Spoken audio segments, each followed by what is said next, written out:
No, I don't know anything about the police or anything about laws or anything like that. All I want to do is to educate them, to show what could happen to them if they start. Yeah. And so I suppose that's probably where we start with, is Kealan. So that was back in 2009, so I mean we're over 10 years now.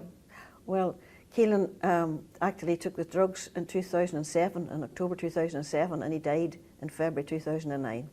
He was a year and a half dying. Yeah. And I suppose that probably what was the toughest for yourself is having that year and a half of watching him suffer. You know, we often talk about it being kinder if people go quickly. Oh, without a doubt. Although we had our time to say goodbye to him, which is good, because many of the youngsters who die of a drugs overdose, the parents don't get a chance to say goodbye to them. So there's that in it as well, that we had that chance. Whether he knew anything about it, whether he knew what was happening, because he was in a permanent vegetative state.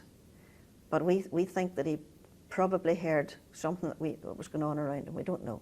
But he started taking drugs, I would say, when he was about 17 possibly. And he was born and brought up in the middle of the country. He was up in the middle of the mountains. And he was a drug addict. He was addicted to drugs. As far as I know, he didn't take heroin, or his friends said he didn't take cocaine, but what he was on were what they call the benzos, which I knew nothing about it. I had to look it up to see what benzos were. But marijuana, ecstasy, and diazepams, Valiums, things like that you can get easily on the street corners is what he was on. But he was addicted to them, so much so that he just couldn't give them up. He was able to do what he had to do. He was at university, he drove his car, he had a girlfriend, he had all those things, but yet he still was addicted to these and couldn't give them up. Yeah, and I think, you're talking about, he was functioning. He was a functioning addict. That's what he was. He was a functioning drug addict. And he was at university. He was doing computer studies with art and music, because he was very musical, very, very artistic. He loved his guitars. He was an addict. He just was born an addict. Connor, I just believe that he was born an addict. The addictions on both sides of his family, both his father's side and my side, we have addictions on both sides. So he was born an addict. He was going to be an addict of something. But he loved guitars. He was a brilliant guitarist. And whenever we cleared out his room after his overdose, there were about 8 or 10 different guitars on them. Now, he would have said every one of them sounded different. Well, I can't carry a note in a bucket, but he would have said every one of them had a different note. So he was a great guitarist, yes. So he had all that, and he was doing art and music and computers at university when he took his overdose. Yeah. And so for you as a parent, you didn't see it coming? That's not true. I didn't know that he was on it until he started to smoke the marijuana in the house. And someone asked me one time, why did I not do anything about it? And I will. And whenever I speak to the children, when I speak to youngsters, I say, I'm not stupid. I'm not a stupid woman, but I was very naive.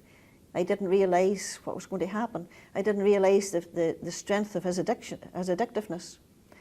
And I just thought it was nearly like a rite of passage that nearly all teenagers try this stuff. Many, many teenagers will try a wee smoke of marijuana, and it does them no harm, and they don't die out of it. So I never considered. I said, say to him, be careful. He says, no, Mom, I know what I'm doing. So I let him smoke.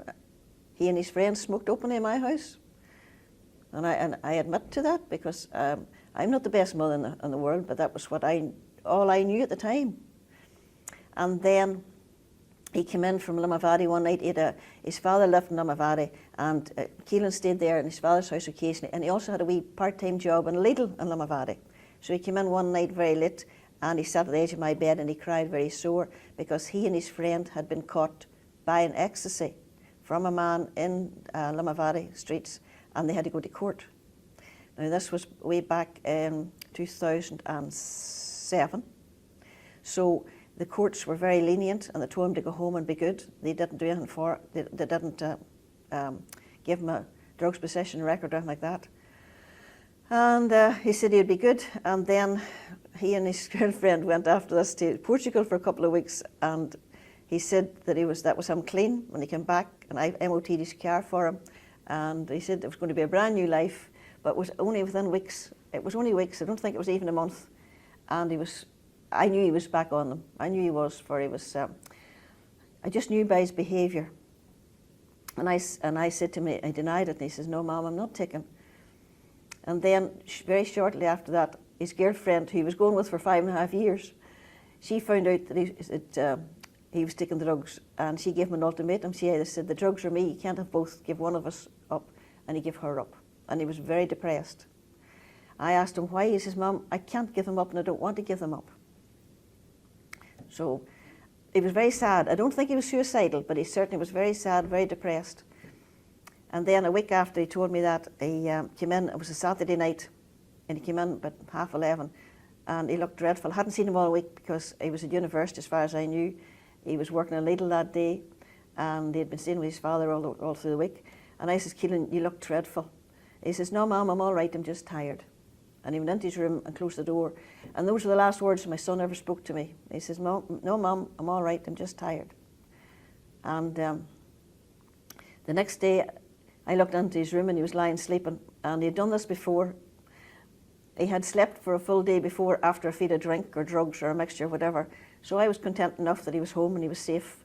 No matter what he'd taken, no matter what it was, concoction of whatever, at least he was home safe, and I wasn't out looking for him. And the Monday morning, I looked in the window and he's still lying in bed sleeping, and I went on to my work. And then his girlfriend went to look for him to see where he was, and she phoned me and she said that he was very sick, he was very sick. We took him to Korean Hospital, and he was there for a few weeks in intensive care, 2 weeks in intensive care, and he was very, very close to death.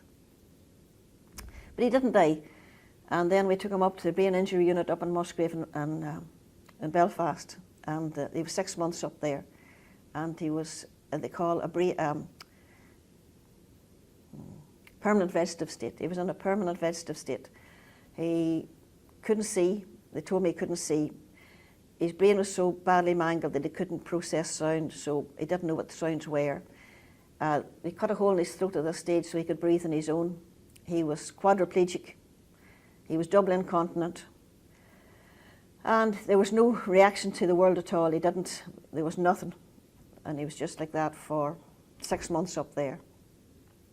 And they said they couldn't do anything for him. Would I take him away so that he can have the bed?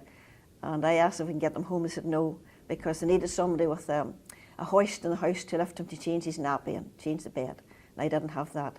Or somebody with the medical expertise to change the catheter, because the catheter gave him an awful lot of bother. It very often became infected. Very often he became very, very sick. And we have to fill him full of antibiotics. And I would ask the doctors and the nurses, would they not just let him die? You know, it would be so much, it was so much more humane to just let him die rather than have him in this state. They said no, it was their duty to keep him awake, keep him living, simply because he was so young. So we kept him like this, but there was no connection with the world at all. And then we took him to Garva, old people's home. They had a bed, and they took him in, and they were so good to him. They really were good to him. But he started now to react to movement and to touch, because if you touched him or if you moved him, he would start to scream. And whether it was hurting him, whether it was confusing him, he couldn't speak to us except through screaming. And that's why we stopped moving him as much as possible, only just to change his bed or to change his clothes or change his nappy. So he became very, very sick many, many times with the catheter. So we decided we'd get him what they call a suprapubic catheter, which went straight through a hole they cut a hole in his stomach to put it into the bladder. And it was working very well, but he got a very bad infection, an MRSA infection in the wound itself, and he got very sick. So we asked the doctor one more time to come and see him, and we got a brand new doctor, a new girl who was only out of university, and she saw him for the first time, and we said, you know, if we didn't treat this infection, he would die and it will be okay. And she says, I can't see why we don't. After 1.5 years of watching him, of pleading with him to make him die, she says, we'll not treat it, we'll see what happens. So we did. We fed him morphine to keep the pain down as much as we possibly could. We fed him food because we didn't want him to die of hunger. and we fed him diazepam, which I have to laugh at every time I hear it, because there he was getting it free legally now after him buying it illegally for years. And they said if it was going to take him, it would take about 3 weeks to kill him. So about a week and a half into this regime, it was a Tuesday night, next day was Ash Wednesday. Nurses, she said, Theresa, you need to go home because you're far too tired. And there's nothing really happened to him the night. His father was with him and his brother Gareth was with him. And so I went home, and about 2:30 Gareth called me. He says, Mum, you need to come down, Kealan's dying. So I got up, my mother was living with me, Kealan's granny was on with me, she was about 80. So she wanted to see Kealan before he died too, so the time I got her up and got her dressed, got into the car, got her 3 miles to the town, Kealan had just died. He was only just dead. But it was a good day. It was a good day for him, it was a good day for me. So I actually used Kealan's phone, and I phoned the man who sold him it was a methadone. He'd taken methadone. He'd taken a feed of methadone and lay down and fallen asleep. Now, at the time I had no idea what methadone was. I knew what it was. I knew it was a heroin substitute, but I didn't know what it did. And I realised, and after talking to heroin addicts and reading up about it, that it slows down your heart rate, it slows down your breathing, it makes you, just slows your body way down, and that's what's happened to him. He has drank the stuff, a little small bottle of liquid methadone, and fallen asleep. And that's the reason why he was in a permanent vegetative state, because the blood hadn't taken the oxygen to his brain, and his brain was starved of oxygen. So that's the reason why he was like that. So he'd taken this methadone. I phoned the man who sold him the methadone, and he said something I did not like at all, because it was the truth. He said, I only sold him the stuff, I didn't make him take it. You don't blame me, because I didn't put him down and put it onto him. And the more I think on it, I realised, yes, that man had his own issues. He needed heroin money, he needed the money for the real heroin, but it was Kealan's decision to take the drugs at the very beginning. It was his decision to keep on it, and his decision to take the methadone that day. So it was his decision. So I just beg the youngsters, anytime I'm at the schools or youth clubs or any clubs anywhere, I would just please, just think about it. If it was you lying in that bed and the pipes coming into you and the pipes coming out of you, or your mommy standing over your coffin crying for you. Because it just could happen. It could happen. It may not. But think about it. Just that's all I'm asking you to do, is don't have your parents crying for you. Let them be happy for you and be proud of you. And that's all that I say to these youngsters when I speak to them. I think it's because sometimes we're so, especially young people, they think they're invincible when they take that first thing, or they think, oh, it's only a bit of grass, or and they don't. They don't think. It'll never happen to them. Kealan says, I know what I'm doing, Mama. Oh, he did. And did you ever, I suppose maybe at the time, you had a lot of time to reflect that Kealan, had that time that he didn't die after the overdose? And when was it that you decided that? When was it that you decided to start these talks and going to families and going to kids and schools and having these conversations? Well, I actually didn't decide to do it. It was sort of decided for me, to be honest. I don't know why I took the photographs of Kealan when he was so sick, and I don't know why we took the videos of him dying the way I did. I have no idea why that, because I had no notion of doing this, Connor, none whatever, because believe it or not, you wouldn't think it, but I'm one of the shyest people you'll ever meet.